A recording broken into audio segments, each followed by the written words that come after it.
Hi, my name is Tony Morga, and I'm going to bring a concept to you that I think is really not happening today.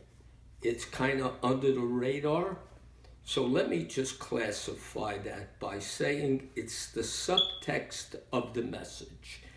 And the issue I want to express is what WABC has exposed, that cancer is being misdiagnosed. We spend about $700 billion on cancer.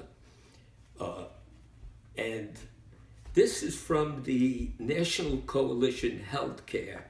400 of the best doctors in the United States have finally have vexed consciences. In other words, they're so guilty now that they decided to explore diagnostic accuracy in cancer.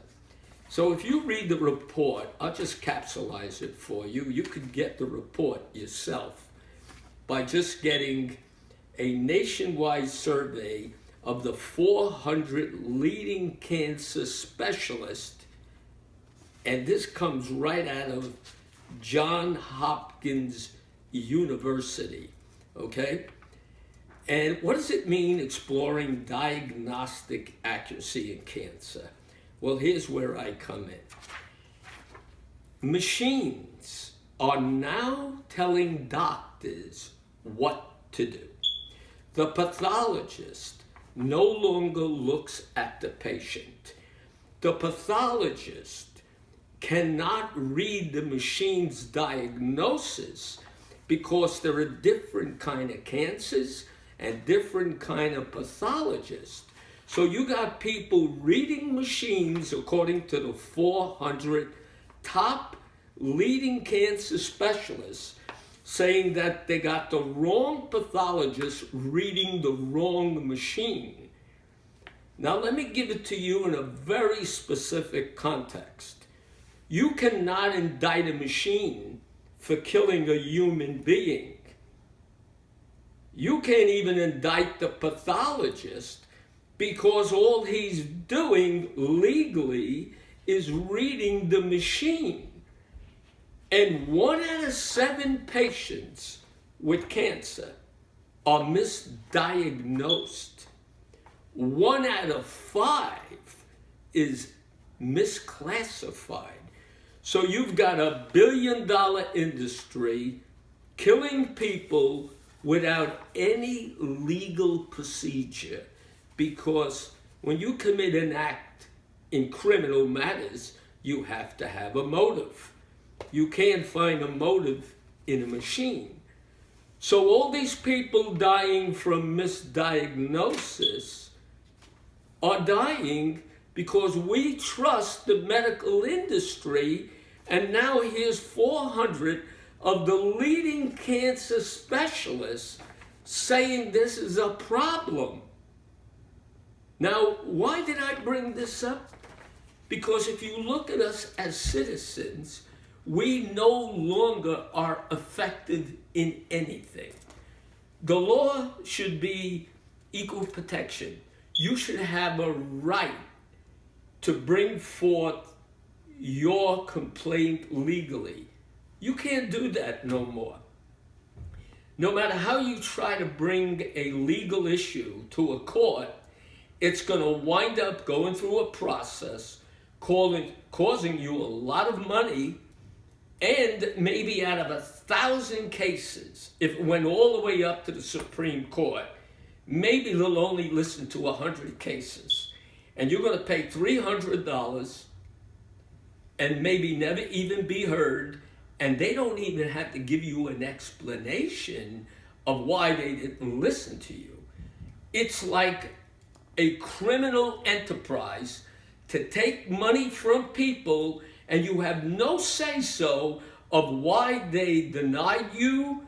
You just pay the fee, and you're in a lottery. It could be 10,000 cases and they only accept 100.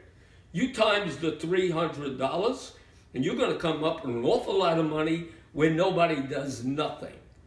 Now, under the Magna Carta, nobody's above the law. Nobody. Even the President of the United States can be subpoenaed to court. But the Supreme Court justices cannot be subpoenaed. They make the laws. That's against the Constitution of the United States. Only Congress has a right to make the laws. But we have a country now where the Supreme Court makes the laws. They made the gay rights laws that went against the sovereignty of the state. Only the Congress is supposed to make the laws. So how do you deal with 9 people who are above the law? In, I believe it was 1927 or 1907, there was a Supreme Court justice called Alibi Wendell Holmes. He involuntarily took a woman who had a baby, nothing wrong with her, because her child wasn't born healthy, he sterilized her.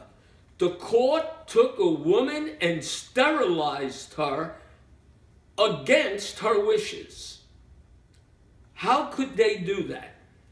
Let me sum this up, otherwise I'll keep going.